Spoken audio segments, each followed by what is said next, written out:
आज के लेक्चर में हम पढ़ेंगे matrix products as a linear combination. In other words we can say matrix vectors product A X as a linear combination of columns. सबसे पहले A X से शुरू करें। This is our A X, ठीक है, जहाँ ए एक मैट्रिक्स है और एक्स एक कॉलम वेक्टर है।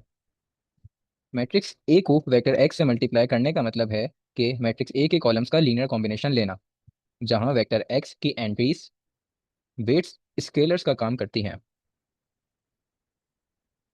सबको पता है, अगर ये मैट्रिक्स है और ये मैट्रिक्स एक्स है, इनको अगर मैं मैट्रिक्स मल्टीप्लिकेशन से सॉल्व करूं तो हमारे पास मैट्रिक्स इस तरह से बनेगी। अब यहाँ पे इस लेक्चर में, इस वीडियो में कोई ऐसा स्टूडेंट तो उसको देख नहीं रहा होगा कि जो कि स्टैंडर्ड 8 का स्टैंडर्ड 7 का होगा और उसको मैट्रिक्स की मल्टीप्लिकेशंस नहीं आती होगी। तो मैट्रिक्स मल्टीप्लिकेशन करने के बाद हमारे पास कुछ इस तरह का बनता है। तो एज अ लीनियर कॉम्बिनेशन हम उसको इस तरह से भी लिख सकते हैं। इस तरह से कैसे, मैं बताता हूँ। जैसे सवर x1 जो कि वेट है, ठीक है, x1 को हम यहाँ पे लिख देंगे। x1 है तो इसका मतलब अब हमारे पास इससे जो मैट्रिक्स मल्टीप्लाई होगी वो फर्स्ट कॉलम होगा, ठीक है, फर्स्ट कॉलम की ये वाली। ये A11 है, ये A12 है, ये A13, इसके बाद एंड सो ऑन चलती जाएगी। A11 मतलब first row first column, first row second column, first row third column. So x1 कुछ इस तरह से लिखेंगे, उसके बराबर में हम मैट्रिक्स बनाएंगे। तो जो कॉलम इसके साथ मल्टीप्लाई होगा वो होगा कॉलम नंबर 1, ठीक है, ये कॉलम नंबर 1 है। फिर x2 लिखेंगे, उसके साथ प्लस की साइन लगाएंगे, और x2 के साथ कॉलम नंबर 2 मल्टीप्लाई होगा, जैसे अगर कॉलम नंबर 2। इसी तरह से सो ऑन, अगर आपके पास x3 लिखा हुआ है तो कॉलम नंबर 3, इसी तरह सो ऑन, ये nth टाइम तक चले आ रहा है और nth नंबर वाला कॉलम हमारे पास आ गया, ठीक है। कुछ इस तरह से इसको लिखते हैं। एक एग्जाम्पल कंसिडर करते हैं हम। एग्जाम्पल है मेरे पास ए मैट्रिक्स एक लिखी हुई है और एक्स मैट्रिक्स हम सपोज कर लेते हैं x1 एंड x2। तो अगर मैं इसका लीनियर कॉम्बिनेशन निकालूं तो वो किस तरह से आएगा, मतलब मैट्रिक्स को मुझे मल्टीप्लाई करना लिखना एज अ लीनियर कॉम्बिनेशन में। सो फर्स्ट ऑफ ऑल हमारे पास x1 एज इट इज ऐसे ही उतर जाएगा, ठीक है। x1 है ना, तो इसका मतलब कॉलम नंबर 1, आपको पता है ये A11, A12, A21, A22, column number 1, वो रो 1, कॉलम नंबर 1, ठीक है। First row first column, first row second column, second row first column, second row first column. ये बातें सबको पता है, कोई नई बातें नहीं है। तो x1 लिख रहा हूँ तो इसका मतलब कॉलम नंबर 1, 1 2, प्लस आता है x2, कॉपी करूंगा यहाँ पे, प्लस का x2 और कॉलम नंबर 2 उतार दूंगा।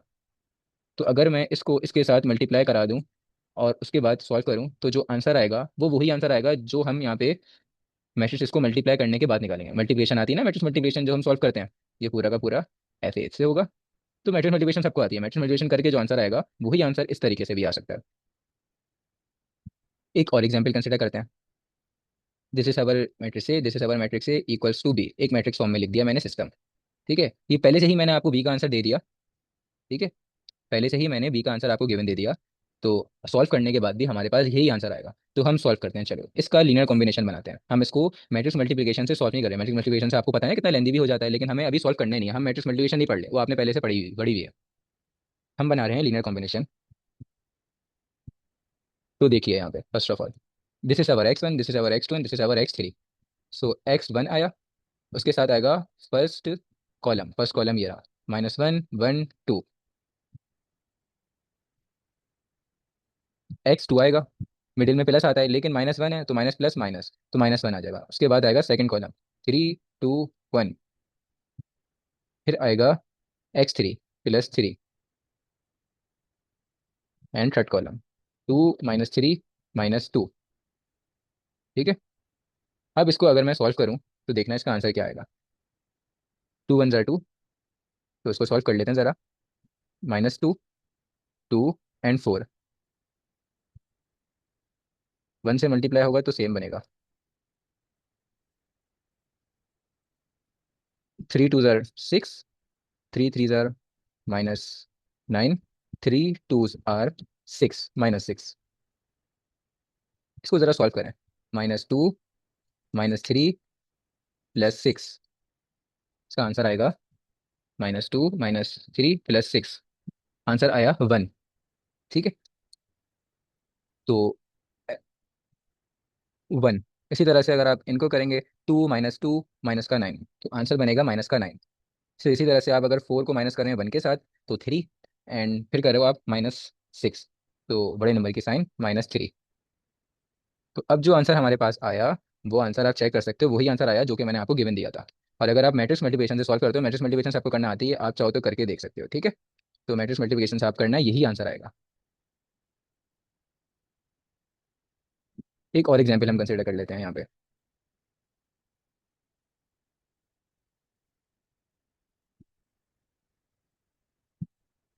1 - 9 -3,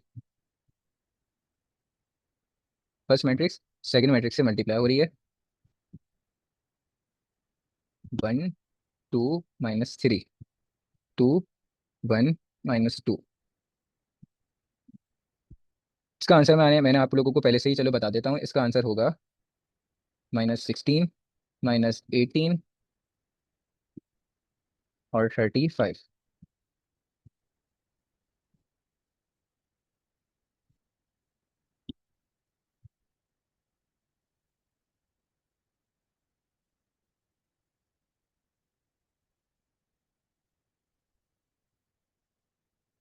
तो अगर अब हम देखें यहाँ पर, this is matrix A, this is matrix x, तो यहाँ पे क्या हो रहा था, इसकी पूरी की पूरी फर्स्ट रो आ रही थी, ठीक है, पूरी की पूरी फर्स्ट रो। और कॉलम किसका आ रहा था, इसका कॉलम आ रहा था, पहला कॉलम। तो इसी तरह से ही करेंगे यहाँ पे भी, this is matrix A, this is matrix x. So matrix जो भी मल्टीप्लाई हो रही है आपस में, ये हमारा है पहली रो, और पहला कॉलम ये रहा पहला कॉलम। तो पहला कॉलम लिखा, ठीक है, इसको मल्टीप्लाई कर दिया पहली रो के साथ, ठीक है। फिर मिडिल में आता है प्लस। तो अब देखो, उसके बाद सेकंड रो आएगी, ठीक है, सेकंड रो पूरी की पूरी मैंने एज इट इज ऐसे लिख दी, 1 - 2 - 3। सेकंड रो के साथ मैंने लिखा सेकंड कॉलम, कॉलम यही होगा ना, दैट सी बात है, -9। Third row, third row 2 - 1 - 2।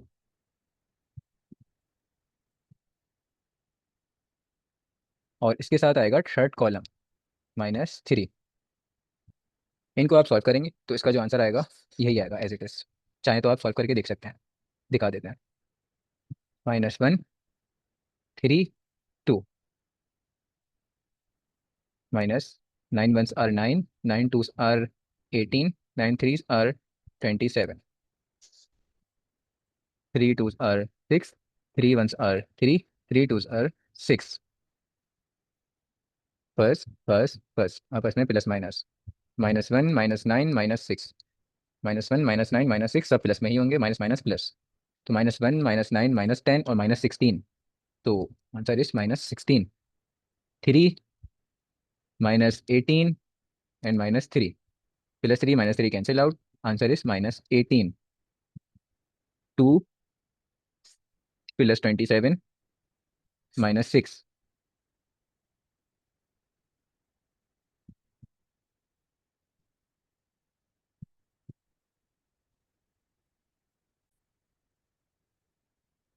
तो अगर हम लास्ट रो देखें, तो ये थी -2, तो ये -6 होगा, माइनस माइनस, तो यहाँ पे प्लस आएगा। 6 + 2 8, 27 में 8 प्लस 35। सो देखिए यहाँ पे आंसर हमारा एग्जैक्ट वही आया। और अगर आप इसको मैट्रिक्स मल्टीप्लिकेशन से सॉल्व करें तो भी यही आंसर आएगा।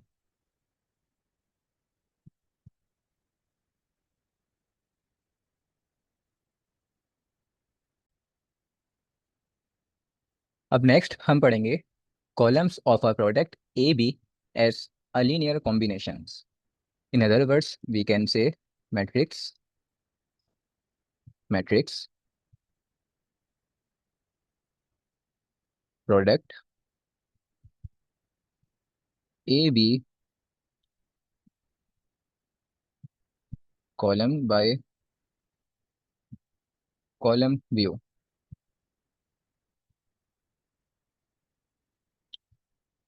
जब दो मैट्रिक्स मल्टीप्लाई होते हैं, जैसे कि ए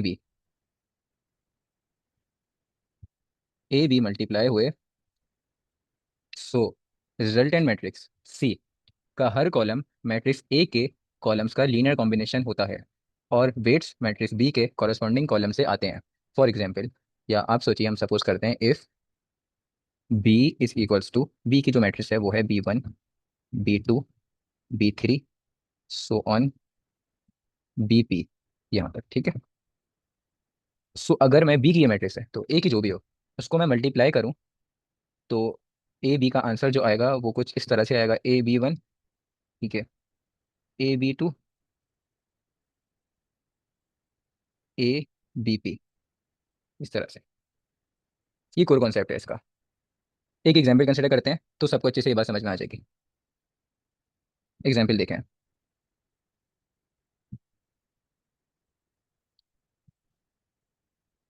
late matrix A is 1 2 0 and 1 and matrix B is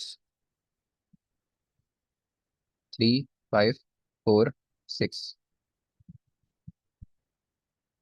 so जो भी इसका आंसर आएगा मैट्रिक्स मल्टीप्लिकेशन करने के बाद, आप चाहें तो रफली कर सकते हैं, ठीक है, और आप वो कर लें और वो आंसर अपने पास लिख लें। तो उसका कुछ इस तरह से एक फर्स्ट कॉलम आएगा, मतलब कुछ भी आंसर लिखा हुआ है, ये इसके 4 आंसर होंगे, ठीक है। तो जो भी मल्टीप्लिकेशन करने के बाद आंसर आएगा, आप सपोज करें उसका फर्स्ट कॉलम और उसका सेकंड कॉलम।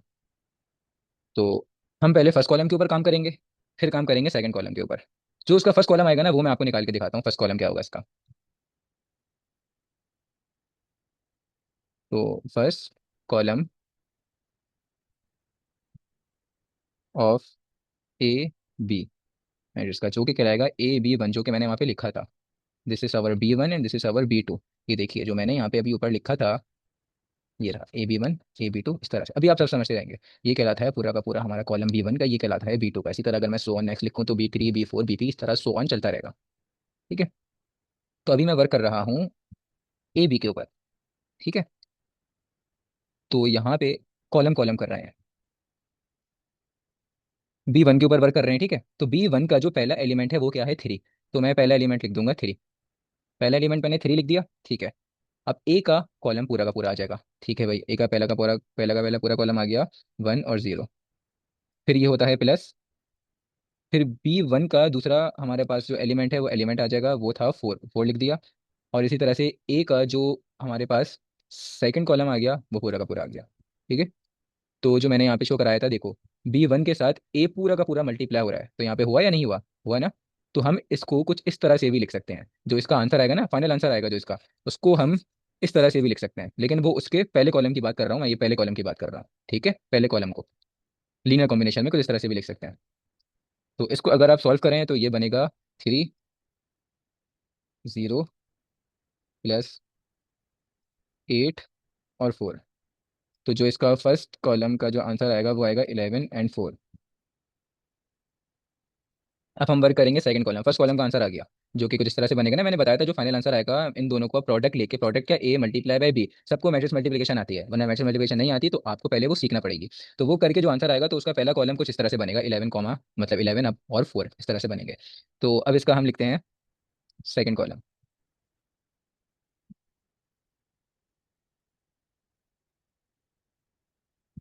AB2, ठीक है, जो कि मैंने यहाँ बनाया था, आप देख सकते हैं।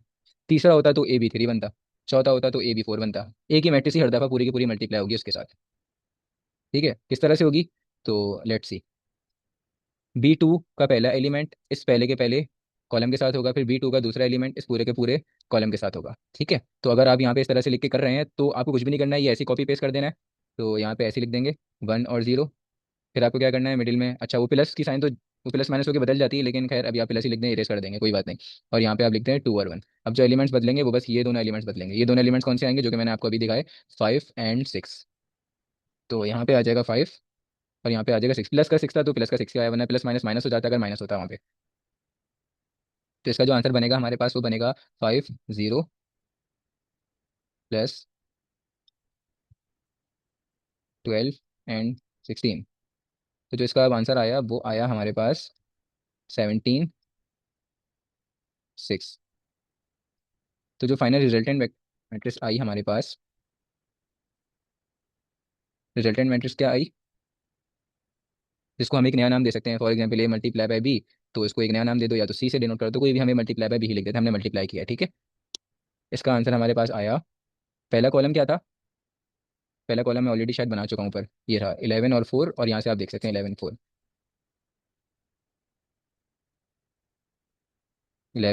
4 और सेकंड कॉलम 17 और 6। तो इस तरह से हम सॉल्व करते हैं column of a product A B as linear combination, और इस तरह से लिखते हैं, ठीक है। लिखने का तरीका आना चाहिए आपको। या मैट्रिक्स मैट्रिक्स प्रोडक्ट, जिसका दूसरा नाम है, जो अभी मैंने नाम लिया था उसका दूसरा नाम है matrix matrix product A B, column by column view, column by column view, ठीक है। तो इसकी एक और एग्जाम्पल कर लेते हैं सॉल्व। इसकी एक एग्जाम्पल थी,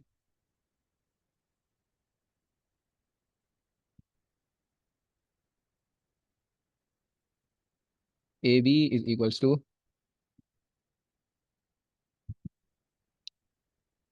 1 2 4 2 6 0,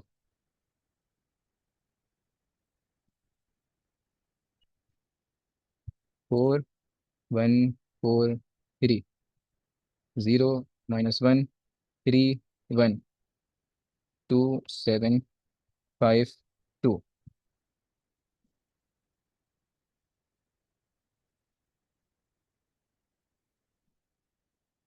तो इसको हम मैट्रिक्स मल्टीप्लिकेशन से सॉल्व कर सकते हैं, बिल्कुल कर सकते हैं, लेकिन मैं आपको जो सिखा रहा हूँ ऐसा लीनियर कॉम्बिनेशन में लिखना सिखा रहा हूँ, कॉलम बाय कॉलम व्यू। तो कॉलम बाय कॉलम व्यू में, ठीक है, मैंने आपको बताया था यहाँ पे, थोड़ा सा रिवीजन कर लें। A B 1, ये बी थी, ठीक है। इसके पूरा का पूरा इस तरह से हम लिखते हैं, तो पहले ये वाला एलिमेंट लिखते हैं, फिर ये वाला लिखते हैं, उसके साथ पूरा का पूरा कॉलम। तो ए क्या है, this is our A and this is our B. तो इसका पहला एलिमेंट ऐसे ही लिखूंगा एज इट इज, ठीक है। अभी मैं A B 1 के लिए सॉल्व कर रहा हूँ, किसके लिए, A B 1 के लिए। तो कितने total, B1 B2 B3 and B4 तक, तो A B 4 तक होंगे सॉल्व के। तो जरूरी नहीं है मैं इसको इस तरह से लिखूं, बस आपको मैंने समझा दिया ना। तो A B 1 A B 2 A B 3 A B 4, तो मैं अब डायरेक्ट करूंगा यहाँ पे। तो पहले मैंने फोल्ड लिखा इसका पहला एलिमेंट, और इसके साथ पहला कॉलम लिखूंगा। तो पहला कॉलम था 1 और 2, फिर ये होगा प्लस सेकंड। तो वैसे सेकंड लिखने की नीड नहीं है, लेकिन शो करवाने के लिए लिखना तो पड़ेगा ना। तो सेकंड का जो इसका एलिमेंट है उसके साथ सेकंड कॉलम आएगा, तो 2 और 6। फिर थर्ड, +2, प्लस की साइन ही आएगी क्योंकि +2 है, इसके साथ थर्ड एलिमेंट के साथ थर्ड कॉलम, ठीक है। ये मैंने A B 1 लिख दिया पूरा का पूरा। इसको आप सॉल्व करें ना, तो इसका आपके पास आंसर बनेगा, वो बनेगा 12 और 8। अब आपको वो खुद से ही सॉल्व करना है, ठीक है। बिल्कुल आसान से ऐसे ऐसे करें और अपने माइंड माइंड में प्लस माइनस कर लें। अब A B 2 निकाल रहा हूँ, तो A B 2 के लिए यहाँ पे हमारे पास लिखा हुआ है, पहले आएगा 1, ठीक है, 1 और इसके साथ पहला कॉलम। तो मैंने बोला था ना ऊपर नीचे डायरेक्ट कॉपी पेस्ट कर दें, 1 और 2, थोड़ा सा गैप दे देते हैं और यहाँ पे लिख देते हैं 2 और 6, फिर थोड़ा सा गैप दे देते हैं और फिर लिख देते हैं 4 और 0, ठीक है, लिख दिया। अब यहाँ पे पहले आ जाएगा 1, फिर आ जाएगा -1, तो साइन बदल जाएगी, ये बन जाएगा -1, और यहाँ पे आ जाएगा फिर 7, तो प्लस का 7, ठीक है। आंसर बाद में लिख देंगे। नेक्स्ट लिख देते हैं दोबारा से, 1 और 2 ये तो सेम रहेगा, 2 6 ये भी सेम रहेगा, 4 0 ये भी सेम रहेगा। इसके साथ B A B 3 के लिए काम कर रहा हूँ ना, B 3 के लिए, तो पहले आएगा 4 +का 4, फिर आएगा +का 3 +का 3, फिर आएगा +का 5 +का 5, ठीक है। अब आएगा B 4 के लिए काम काम करेंगे अपन, ठीक है। तो सेम वही लिखूंगा, पहले इसको कॉपी कर देता हूँ, 1 and 2, 2 and 6, 4 and 0। यहाँ से आप नंबर देख सकते हैं, 3 1 2, 3 +1, किसी के साथ माइनस की साइन नहीं थी, 2, ठीक है। इसके आंसर भी लिख देते हैं यहाँ पे, 27 - 4, 30 and 26। ये कॉलम 1 है, कॉलम 2 है, कॉलम 3 है, कॉलम 4 आ रहा है 13 and 12, ठीक है। A B 1 A B 2 A B 3 A B 4 निकाल लिया। अब सबको कंबाइन करके इस तरह से एक मैट्रिक्स में बना के लिख देते हैं। कॉलम नंबर 1 था 12 and 8, यहाँ से आप देख सकते हैं 12 and 8 लिखा हुआ है, 12 8। कॉलम 2 था 27 - 4, 27 - 4, ये रहा कॉलम नंबर 2। कॉलम 3 था 30 and 26, कॉलम 4 था 13 and 12, 13 and 12, ठीक है। ये फाइनल आंसर है। अगर आप मैट्रिक्स मल्टीप्लिकेशन से इसको सॉल्व करेंगे तो यही आंसर आएगा आपके पास इसका। इसको इरेज कर दीजिएगा इस पार्ट को, ये मैंने आपको सिर्फ समझाने के लिए लिखा था। अब आते हैं हम थर्ड एंड लास्ट पे के ऊपर, जो कि है matrix matrix product A B row by row view. Last जो हमने किया वो कॉलम बाय कॉलम व्यू था, ठीक है। और जो फर्स्ट वन था वो हमारे पास A X matrix vector A X का लीनियर कॉम्बिनेशन था, ठीक है, उसमें कॉलम थे। सो इसका जो एक कोर कॉन्सेप्ट है ना, वो है जैसे रिजल्टेंट मैट्रिक्स हमारे पास सी मैट्रिक्स रहते हैं, रिजल्टेंट मैट्रिक्स दो ए बी को मल्टीप्लाई किया उसका आंसर आया रिजल्टेंट मैट्रिक्स, ठीक है। तो उसकी हर रॉ मैट्रिक्स बी की रॉ का लीनियर कॉम्बिनेशन होती है, जहाँ वेट्स मैट्रिक्स ए की कॉरस्पॉन्डिंग रॉ से आते हैं, वेट्स जो मल्टीप्लाई होते हैं ना, तो वेट्स पूरी के पूरी रॉ से मल्टीप्लाई होंगे। तो एग्जाम्पल से आप समझें इसको। फॉर एग्जाम्पल, मैंने आपको बोला अगर मैट्रिक्स ए है, अभी मैं ए की बात कर रहा हूँ, ठीक है, मैट्रिक्स ए, और उसकी रॉ वन है, मैट्रिक्स ए की रॉ वन की बात कर रहा हूँ, मैट्रिक्स से जितनी भी बड़ी हो पूरी के 3/3 हो 4/4 हो जितनी भी बड़ी हो, उसकी सिर्फ मैं रॉ वन की बात कर रहा हूँ। अगर उसकी रॉ वन लिखी हुई है A11 और A12, सिर्फ रॉ वन, ठीक है, रॉ वन, मेरी इस बात को याद रखें, रॉ वन। तो अगर मैट्रिक्स ए की रॉ वन है A11 और 12, तो ए बी की, ए मतलब ए मल्टीप्लाई बाय बी जो हम करेंगे ना, उसका जो आंसर आएगा वो रिजल्टेंट मैट्रिक्स बनेगा, ठीक है। तो उसकी रॉ वन क्या होगी? अभी जो लास्ट वाला हमने किया था, नोट करें, उसमें हमारे पास कॉलम आ रहा था, देखो ये फर्स्ट कॉलम आ रहा था, ये second column, third column, fourth column, इसी तरह से कॉलम्स आ रहे थे, तो इन कॉलम्स को हमने कंबाइन करके इस तरह से लिख दिया था, ठीक है। इसी तरह से यहाँ पे रॉस आएंगी, तो जो उसकी फर्स्ट रॉ आएगी वो कुछ इस तरह से आएगी, ए बी की फर्स्ट रॉ यहाँ पे लिख देता हूँ, row one of A B. एक फॉर्मूला समझना जो मैं लिख रहा हूँ, पहले ये A11 आएगा, ये वाला A11 मतलब इसका जो भी एलिमेंट है, वन लिखा हुआ है यहाँ पे, 5 लिखा हुआ है, तो पहले वन आएगा इसका एलिमेंट, फिर वो पूरा का पूरा मल्टीप्लाई होगा रॉ वन ऑफ बी, बिल्कुल सेम ऊपर वाले की तरह है। उसमें क्या हो रहा था, उसमें मल्टीप्लाई हो रहा था बी का जो एलिमेंट था, ये जो बी का जो एलिमेंट है ये वाला, ये पूरा का पूरा मल्टीप्लाई हो रहा था ए के कॉलम के साथ। यहाँ पे क्या सीन है, यहाँ पे ये सीन है, जो ए का हमारे पास फर्स्ट रॉ का जो पहला एलिमेंट होगा वो मल्टीप्लाई होगा रॉ वन ऑफ बी के साथ। जब मैं एग्जाम्पल करवाऊंगा तो जब आप और बेहतर इसको समझ जाएंगे, लेकिन पहला काम हमारा होता है इंट्रोडक्शन का। A12 रॉ टू के साथ होगा, ठीक है, और ठीक है, इस तरह से row two of B. For example, मैं कंसिडर कर रहा हूँ मैट्रिक्स ए, जो कि है 2 1 3 -4। फिर मैं मैट्रिक्स बी कंसिडर कर रहा हूँ, जो कि है 5 6 7 एंड 8। स्टेप बाय स्टेप करते हैं, कोई जल्दबाजी नहीं है, पहले मैं लिख देता हूँ यहाँ पे रॉ वन ऑफ बी, मतलब बी की रॉ वन है 5 एंड 6, क्योंकि अकॉर्डिंग टू फॉर्मूला जो कि मैंने बना के आपको इस तरह शो करवाया है, अकॉर्डिंग टू दिस, तो जो रॉ वन ऑफ बी यहाँ पे आएगा, तो रॉ वन ऑफ बी मैंने पहले से ही लिख दिया समझाने के लिए ना, क्योंकि पहली दफा क्वेश्चन कर रहे हैं।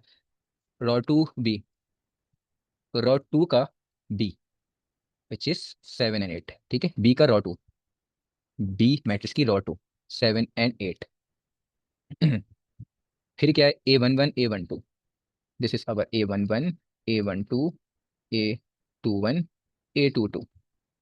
तो स्टेप वन, हम जो अभी काम कर रहे हैं वो हम काम करेंगे रिजल्टेंट मैट्रिक्स की रॉ वन के लिए।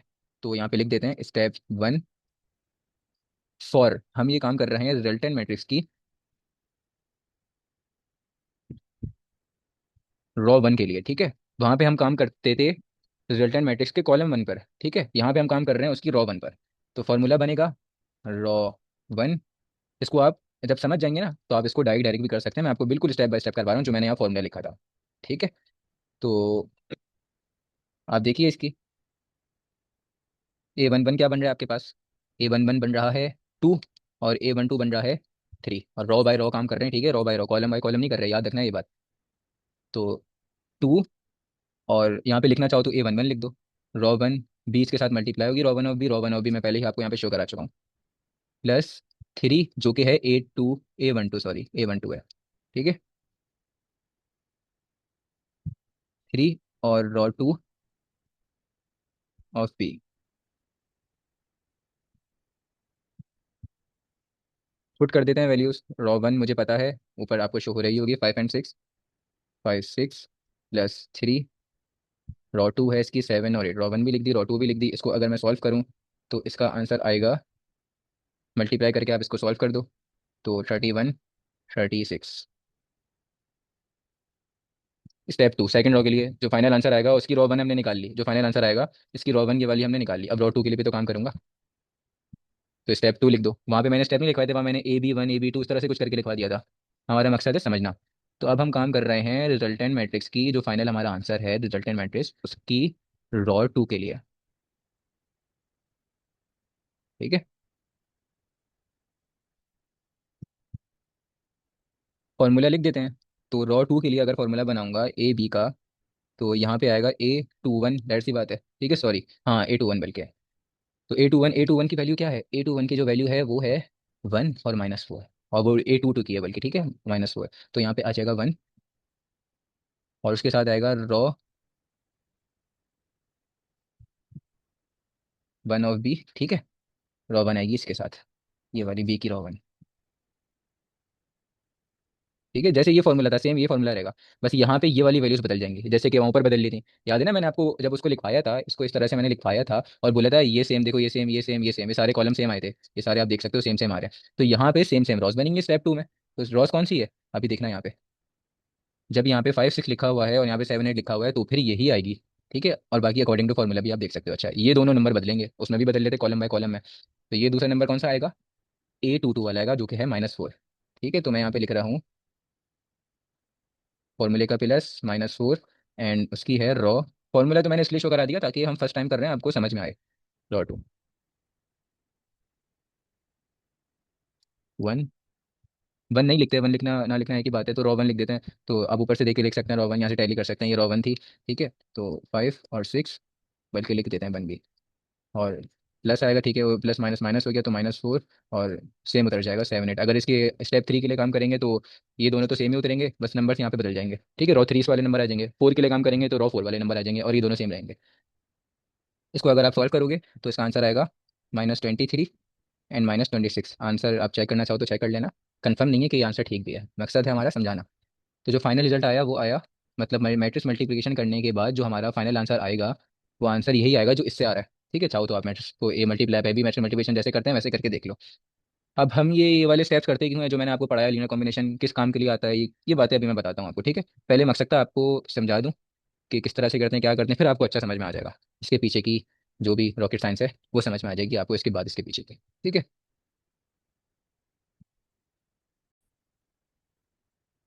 तो सबसे पहला क्वेश्चन ये रेस होता है कि जब आपके पास नॉर्मल मल्टीप्लिकेशन अवेलेबल है तो लीनियर कॉम्बिनेशन का फ़ायदा क्या है।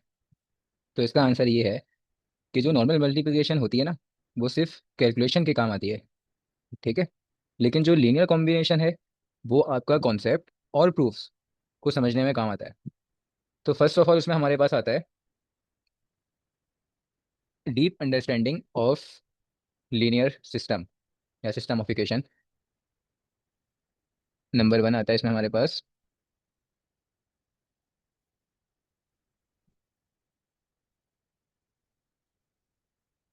Deep understanding of system of equation. System of equation Ax = B। जब हम लिखते हैं ना Ax = B, तो नॉर्मल मल्टीप्लिकेशन करके हर स्टूडेंट ये देखता है कि एक इक्वेशन बन गई, या इसको ऐसा समझ लें कि बस एक रिजल्टेंट वेक्टर आ गया, या एक हमारे पास रिजल्टेंट मैट्रिक्स बन गई, बस ऐसा। लेकिन जब हम कॉलम व्यू से देखते हैं वही वाला लीनियर कॉम्बिनेशन से, तो स्टूडेंट को ये समझ आता है कि क्या वेक्टर बी मैट्रिक्स ए के कॉलम का लीनियर कॉम्बिनेशन बन सकता है या नहीं बन सकता। अगर बी लीनियर कॉम्बिनेशन बन सकता है तो सॉल्यूशन एग्जिस्ट करता है। अब जो मैं बातें बोल रहा हूँ ना, बी उसका बन सकता है या क्या नहीं बन सकता, ये सारी बातें मैं ऊपर आप लोगों को बता चुका हूँ, जो उसकी मैंने आपको कॉन्सेप्ट समझाया था, कोर कॉन्सेप्ट, वहाँ पे मैं ये सारी बातें बता चुका हूँ। तो अगर बी उसका लीनियर कॉम्बिनेशन नहीं बन सकता तो हम कहेंगे कि नो सॉल्यूशन, ठीक है। तो इससे हमें ये भी पता चल जाता है सॉल्यूशन एग्जिस्ट और नो सॉल्यूशन। यही वजह है कि हम कॉलम स्पेस और स्पैन का टॉपिक समझ पाते हैं इसी की वजह से, ठीक है। फर्स्ट अंडरस्टैंडिंग ये हो गई जो मैंने आपको बताया। अगर लीनियर कॉम्बिनेशन बन सकता है, मैं यहाँ पे लिख देता हूँ,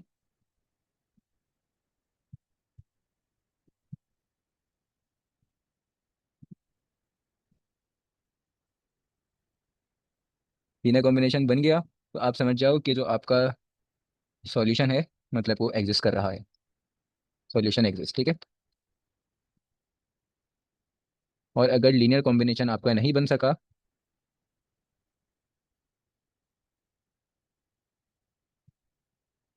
तो नो सॉल्यूशन।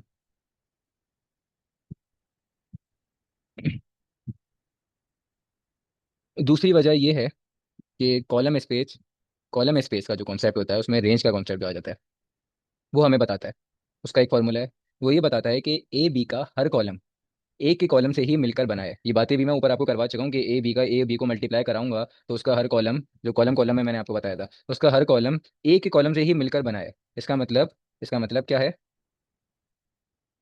इसका मतलब कि column space of A B subset है कॉलम स्पेस ऑफ ए का। कॉलम कॉलम कॉम्बिनेशन में जब मैंने आपको कॉलम कॉलम करवाया था, जब आपको ये सारी बातें मैं एग्जैक्टली बता चुका हूँ। और मैं सिर्फ आपको ये बता रहा हूँ कि ये क्यों ज़रूरी है लीनियर कॉम्बिनेशन पढ़ना। मैं आपको ये बातें बता रहा हूँ, तो अगर आपको ये समझ में नहीं भी आ रहा तो इससे आपका कोई ताल्लुक है नहीं। मैं आपको इसके क्वेश्चंस भी करवा चुका हूँ। मैं आपको बस अब इसके पीछे का कोर कॉन्सेप्ट बता रहा हूँ कि हम क्यों पढ़ते हैं ये। ठीक है।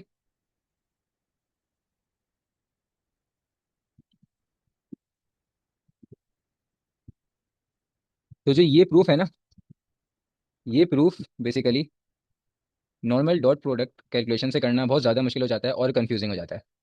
ठीक है। लेकिन लीनियर कॉम्बिनेशन व्यू से ये कुछ सेकंड्स में ही हमें क्लियर हो जाता है और जल्द अज जल्द हमें इसका सॉल्यूशन मिल जाता है। ठीक है। इस फॉर्मूले का जो मैंने आपको बताया, ये जो प्रूफ है, ये बताता है कि मैट्रिक्स ए बी का कॉलम स्पेस मैट्रिक्स ए के कॉलम स्पेस का एक सबसेट होता है। ठीक है। सबसेट का तो आपको कॉन्सेप्ट पता है ना, आप सेट्स के चैप्टर पढ़ के आ रहे हो। उसके बाद जो हमारे पास थर्ड, जहाँ पे हमें इसकी नीड पड़ती है लीनियर कॉम्बिनेशन की, कि हम क्यों पढ़ते हैं, तो देखो कंप्यूटर साइंस या मशीन लर्निंग होती है ना, उसमें बिग डेटा जब हमारे पास आ जाता है, जैसे फॉर एग्जांपल 40,000 बाय 40,000 साइज का एक मैट्रिक्स आ जाएगा, तो जब वो आपस में मल्टीप्लाई हो जाएगा, वो तो हम बाजार सी बातें कंप्यूटर पे करेंगे। तो जीपीयू मतलब ग्राफिक कार्ड या AI algorithm, dot product use करने के बजाय क्या करता है, ये जो कॉलम कॉम्बिनेशन है ना, ये लीनियर कॉम्बिनेशन, ये इसको यूज करता है। क्योंकि ये जो कॉलम कॉम्बिनेशन होते हैं, ये मेमोरी कम कंज्यूम करता है, जिससे प्रोसेस हमारा फास्ट रन होता है। वजह समझ गए? वो ये नहीं करता जो आपने नॉर्मल मल्टीप्लिकेशन पढ़ी है, वो इतने बड़े सिस्टम पे वाली कैलकुलेशन नहीं लगाता। वो बहुत ज़्यादा टाइम कंज्यूमिंग होती है, वो मेमोरी कंज्यूम करती है आपकी, उसकी वजह से प्रोसेस आपका बहुत ज़्यादा स्लो होता है। अक्सर तो आपके पास अगर कोई अच्छा पीसी नहीं है, तो आपको तकरीबन 8-8 घंटे, 9-9 घंटे, 10-10 घंटे बाद आपको उसका उसका आउटपुट मिलता है। ठीक है। तो ये है। अब मैंने आपको एक बात बताई थी ना, नो सॉल्यूशन वाला केस, कि लीनियर कॉम्बिनेशन नहीं बना तो नो सॉल्यूशन वाला केस, अब मैं आपको उसका डेमो दिखाता हूँ एक। अरे थर्ड तो कोई लिखने की वजह ही नहीं है, वो जो कंप्यूटर साइंस का मैंने बताया था वही है।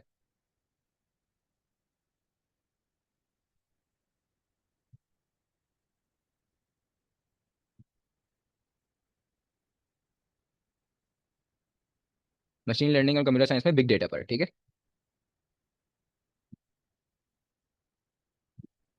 तो अब हम आते हैं नो सॉल्यूशन वाले केस पर। मैंने तो आपको वर्बली बता दिया, तो अब ये होता कैसे आपको ये भी तो दिखाना है ना करके, ताकि पता हो सबको। तो इसकी एक एग्जांपल कंसिडर करते हैं। ठीक है। एग्जांपल है कि एक मैट्रिक्स बना दी मैंने। सपोज कर ली कि एक मैट्रिक्स है 1 2 2 एंड 4। बी की मैट्रिक्स है 5 6। और सपोज कर लेते हैं कि जो एक्स है वो है x1 और x2, जो वेरिएबल्स है हमारे पास।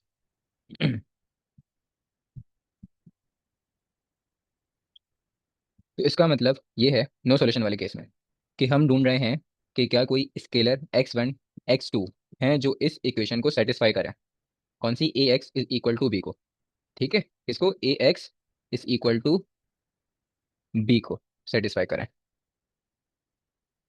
ये लिखी कैसे होगी आपके पास, आपको लिख के भी बता देते हैं। 1 2 2 4, और यहाँ पे आएगा x1 x2 is equal to B 5 और 6। ठीक है। तो जो इसको आप मल्टीप्लिकेशन से सॉल्व करोगे, मैट्रिक्स मल्टीप्लिकेशन से, तो जो इसका आंसर आएगा वो आपके पास आना चाहिए 5 एंड 6। ठीक है। ये बात आपको सबको पता है। चलिए हम करते हैं इसका प्रूफ। हम लीनियर कॉम्बिनेशन बनाएंगे, इसका लीनियर कॉम्बिनेशन बनाते हैं। वन से मैंने आपको बनवाया था ना मैट्रिक्स वेक्टर से, उससे बनाएंगे। तो x1 वेट होता है, एज इट इज ऐसे ही आ जाएगा। फिर x1 है तो फर्स्ट कॉलम 1 2, प्लस x2 है, उसके साथ आएगा सेकंड कॉलम 2 एंड 4। ये बराबर है किसके? 5 प्लस वो मतलब 5 और 6 के। ठीक है। पता है किस तरह से करते हैं? आपको मल्टीप्लिकेशन करेंगे, ये हो जाएगा x1 और ये हो जाएगा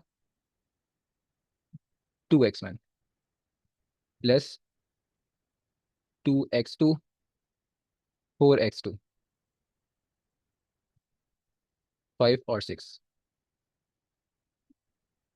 प्लस कर देते हैं इनको, आपस में प्लस ही होता है ना, x1 + 2x2। तो x1 की जगह पे कोई सा भी नंबर होगा, कोई सी भी वैल्यू होगी, x2 की जगह पे भी कोई नंबर होगा, कोई सी वैल्यू होगी। 2x1 + 4x2। तो x1 और x2 की जगह पे कोई एक ऐसा नंबर आएगा कि वो आपके पास बने, मतलब इस x1 की जगह पे कोई एक ऐसा नंबर पुट करें, x2 की जगह पे कोई ऐसा नंबर पुट करें कि वो प्लस हो, और आपस में सॉल्विंग करके इसको बना दे 5 के बराबर। Right hand side left hand side बराबर आनी चाहिए ना, ये बातें सबको पता है। तो देखो ज़रा एक बात नोट करो, अगर मैं इसको इस तरह से लिख दूँ x1 + 2x2, और यहाँ से मैं 2 कॉमन निकाल दूँ, तो यही बनेगा एग्जैक्टली जो कि मैंने अभी बनाया है, बिल्कुल यही बनेगा। अब नोट करो, आपके पास इस पोजीशन पर जो भी वैल्यू लिखी है जो भी टर्म लिखी हुई है, वो लिखी हुई है x1 + 2x2, और सेम यहाँ पर भी वही बन रही है। बस फर्क क्या है, ये मल्टीपल है 2 का, मतलब मल्टीप्लाई हो रही है 2 का। फॉर एग्जाम्पल इस पूरे का आंसर आ जाए x1 + 2x2, मैं इस x1 की जगह पे जो भी पुट करूँ, इस x2 की जगह पे जो भी पुट करूँ, और आंसर आ रहा है फॉर एग्जाम्पल 10 आ रहा है। तो जब ये पूरी की पूरी 2 से मल्टीप्लाई होगी तो आंसर क्या बनेगा? जब 2 से मल्टीप्लाई हो जाएगी, तो मैंने बोला फर्स्ट करो कि आंसर 10 आ रहा है, तो 2 × 10, अब इसका आंसर बन जाएगा 20। इसका अब इसका बन जाएगा 20, तो मतलब मल्टीपल है ना नीचे वाली, हमने ये बात नोट कर ली। लेकिन इस पूरे का आंसर जो हमारे पास बन रहा है वो बन रहा है 5। ठीक है, ये पूरा का पूरा बराबर है 5 के, तो जाहिर सी बात है अब 5 के जो नीचे वाला होगा वो मल्टीपल है 2 का, यहाँ पे हमें पता लग गया। तो जाहिर सी बात है उसका आंसर आना चाहिए था 10, हमारे पास आ रहा है 6। मतलब 5 का आंसर जो भी हमारा ऊपर वाला आंसर है, वो दूसरे वाले का मल्टीपल होगा कितना, 2 से। 2 × 5 10, तो यहाँ पे 10 आना चाहिए था। अगर ऊपर 5 लिखा हुआ है तो नीचे आना था 10। अगर ऊपर लिखा हुआ होता मेरे पास आप लिख लिए 3, तो नीचे वाला फिर क्या होना चाहिए था, 6 होना चाहिए था। अगर ऊपर लिखा होता है 9, तो नीचे क्या होना चाहिए था, 18 × 2 ना, नीचे वाला मल्टीपल होना चाहिए 2 का। ठीक है, मल्टीप्लाई होना चाहिए 2 से। हमें ये चीज़ यहाँ से पता चली है। तो बताओ, हमारा जो ये सॉल्यूशन है ये ठीक है, एग्जिस्ट करेगा नहीं करेगा एग्जिस्ट, हमें पता लग गया। ठीक है, तो इसका सॉल्यूशन ही नहीं है, हमें पता लग गया, यहीं से हमें अंदाजा हो गया।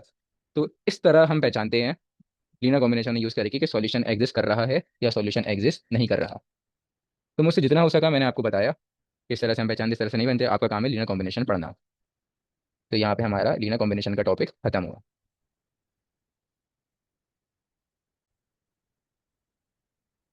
अब ये कुछ होमवर्क क्वेश्चंस हैं जो कि आप लोगों को खुद से करना है। सबसे पहले number 1, matrix vector product A x S a linear combination of columns. जो नंबर 1 मैंने करवाया था उस वे में आपको करना है ये। ठीक है, इसका आंसर तो मैंने वैसे बता दिया, लेकिन आपको ये खुद से करना है। सेकंड क्वेश्चन देखें, आप वीडियो को पॉज करके देख सकते हैं, मैं जल्दी जल्दी इसको स्किप कर दूंगा। ठीक है, क्वेश्चन नंबर 2 है, फिर क्वेश्चन नंबर 3 है। सेम वही कॉन्सेप्ट सारे यूज हुए हैं, आपको सही से क्वेश्चन रीड करना है और जस्ट सॉल्व करना है। अब है second, matrix matrix product A B column by column view. Second वाला जो मैंने करवाया था, मैंने यहाँ पे उसका कॉन्सेप्ट भी लिख दिया। मैंने आपको बार बार ये बात बताई है, आप वीडियो को फिर से देखें, वहाँ पे मैंने आपको बताया each column of C is equal to A B is a linear combination of columns A. ठीक है, ये बात याद आपको आ जानी चाहिए, ये बात मैं बता चुका हूँ, लेकिन मैंने यहाँ पे फिर भी उसका कॉन्सेप्ट लिख दिया। तो इसका फर्स्ट क्वेश्चन है जो कि आपको खुद से करना है, फिर सेकंड क्वेश्चन है, और फिर लास्ट पे आता है आपके पास इसका थर्ड क्वेश्चन, ये रहा।